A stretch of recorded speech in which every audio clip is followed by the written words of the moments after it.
Madogo wawili walipiga mipira ya soka, kwa bahati mbaya ikatoka nje kupitia dirishani. Kwa kipaji cha ufundi wangu niliipiga ile mipira irudi ndani kwa teke moja tu. Watu wote walishangaa walipoona ile mipira ya soka ikiruka kurudi ndani. Baada ya kuona hivyo, kocha mmoja wa soka alinialika nijiunge na timu yake. Mwanzoni nilitaka kukataa, lakini nilipoona timu ile iliyokuwa imenifukuza kazi bila sababu yoyote, kumbe walikuwa wameshinda ubingwa wa ligi. Mara moja niliamua kujiunga na timu hii mpya ili kulipiza kisasi. Lakini mara tu nilipofika kwenye timu hiyo, nilidhihakiwa na makocha wengine. Walidhani kwamba mimi, kocha aliyefukuzwa kazi, bila shaka sikuwa na uwezo wa kujithibitisha. Nikawaambia wafanyikazi waweke alama umbali wa mita 300. Kisha nikapiga mpira moja kwa moja ukaingia kwenye shimo kwa teke moja tu.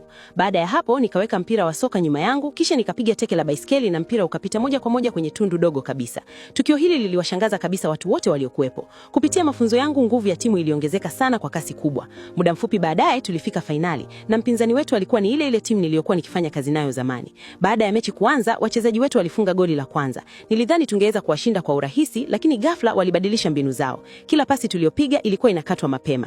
Ndani ya dakika 10 tu wapinzani walifunga magoli 3. Kitu ambacho sikukitarajia ni kwamba bosi wangu wa zamani mwenye tamaa alikuwa amewahonga baadhi ya wafanyikazi wa timu yetu. Mwisho wa kipindi cha kwanza tulikuwa nyuma kwa magoli 3.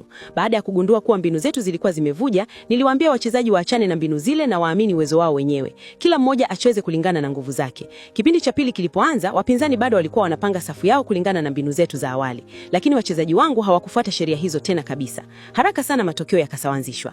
Walipoona hawawezi kutushinda, wapinzani walianza kufanya madhambi makusudi. Nahodha wetu akaenda kubishana na mwamuzi, lakini mwamuzi huyo aliyekuwa amechukua pesa hakuwa na haki hata kidogo. Tukiwatazama wachezaji wakijeruhiwa na kutoka uwanjani mmoja baada ya mwingine, kila mtu akata tamaa. Nilipoona tofauti kubwa ya magoli na macho ya wachezaji yaliyojaa huzuni na kutokubali kushindwa, niliamua kuingia uwanjani mwenyewe. Lakini zilikuwa zimebaki dakika 5 tu. Ilibidi nifunge magoli 5 ili tushinde mechi. Licha ya dhihaka za watu wote, sikuhisi hofu hata kidogo. Filimbi ilipopigwa, niliruka haraka hewani kuuzuia mpira. Watu wote walishangazwa na uwezo wangu wa kuruka juu.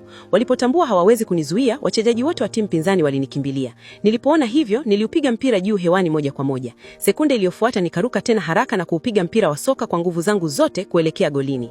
Golikipa aliruka haraka kuuzuia mpira, lakini nguvu ya shuti hilo ilikuwa kubwa sana kiasi kwamba hakuweza kuuzuia hata alipojitahidi kwa nguvu zake zote. Hakika nitashinda mechi hii.